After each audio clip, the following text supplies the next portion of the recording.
Let's start with the proper stance. Now, normally when you stand, your legs aren't bent, and getting somewhere quickly from that position is very difficult. You're not able to move fast at all. So that's why in fencing, we prime our legs by bending them. That way, we're ready to move with a burst of speed in whichever direction we need to go. And you're going to see this used across all forms of fencing, whether modern, HEMA, or whatever. Even electrical fencing. Now, getting into this position is as simple as pressing and holding shift. And once you're in this position, you're going to be able to dodge your opponent's attacks much more efficiently.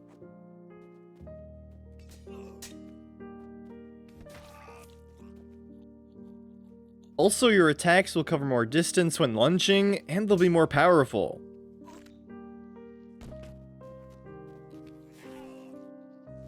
Which brings us to another key skill, controlling distance between you and your opponent, which starts with an understanding of how far your effective reach is and how far your opponent's reach is. For this, I recommend using the training dummy and figuring out how far each of your weapons' effective range actually is. And for a cut to be lethal, not very much of your blade has to be touching your opponent, so the tip barely touching is enough.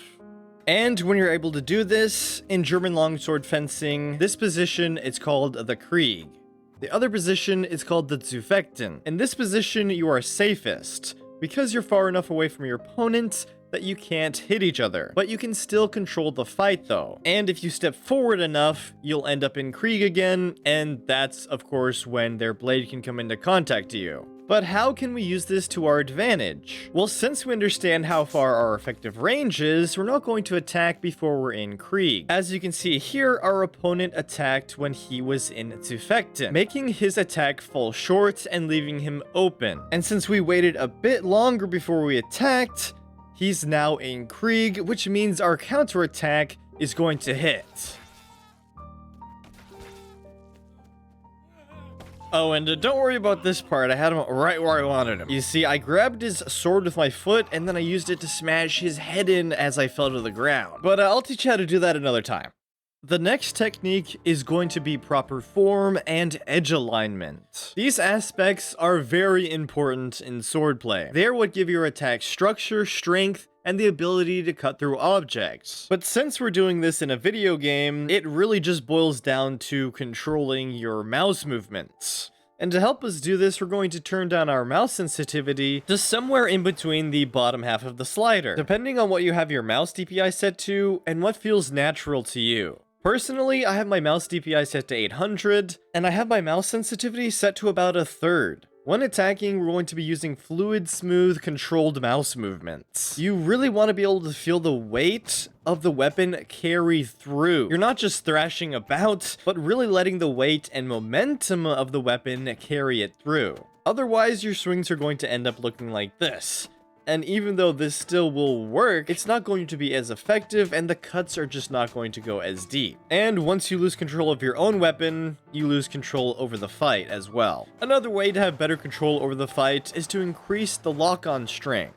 Since looking left and right is almost impossible while you're clicked and controlling your sword, with the zero lock-on strength, you are basically unable to track your opponent's movements. And once we're locked onto our opponent, we no longer have to worry about not facing them. And there's no good reason to not be looking at your opponent when you're fighting them. That's why they call it a face-off and not a look away.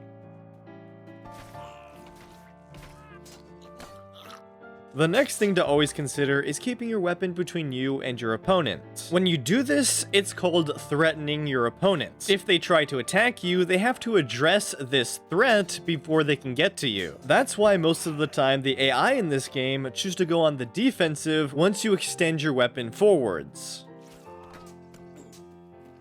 And if the opponent does not address your weapon, they're just going to run into the point of your sword.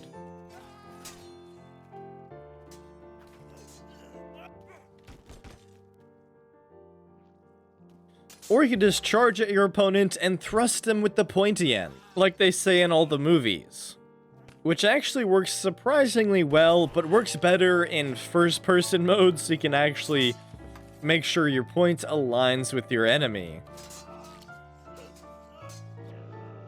But that doesn't mean you have to go around sticking your weapon out as far as you can constantly. There's a lot of other ways to keep your weapon in between you and your opponent. Of course, using guards is one great method, because a lot of guards threaten your opponent and protect against certain lines of attack. Now, it's important to note that not all guards are meant to be static poses. And if you guys are interested in learning the basic German longsword fencing guards, I'll have a link up at the top right. Now, another great way to keep our weapon between us and our opponent is by moving in the direction that we attack from. So if we attack from the left to the right, we move to the left, either sidestepping or moving diagonally. This offers a surprising amount of protection against incoming attacks, and you also have the added benefits of being able to potentially dodge it altogether. One other way that I can think of is not following through with every attack. To deal lots of damage, you don't need to do big, massive swings. You can still attack with plenty of force and still end up with your point threatening your opponent.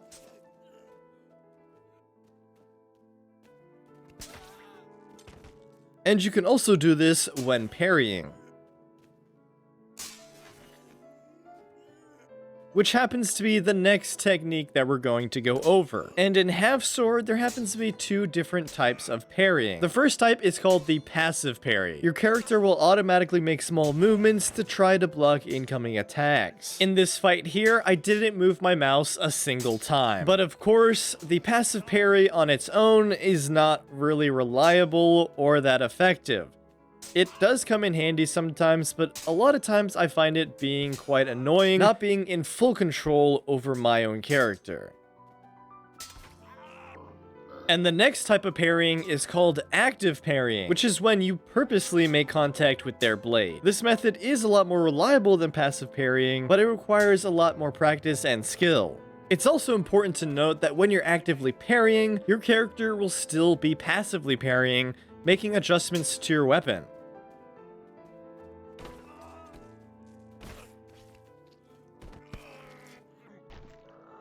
Alright guys, so I hope you found this enlightening, or at least a little bit helpful. Honestly, I was trying to get this video to 8 minutes, but I just don't think that's going to happen. And besides, I get terrible revenue from these half-sword videos, maybe because of all the gore that I refuse to remove. So I guess it really doesn't matter. But anyways, I hope you guys have a great day, and we'll catch you later.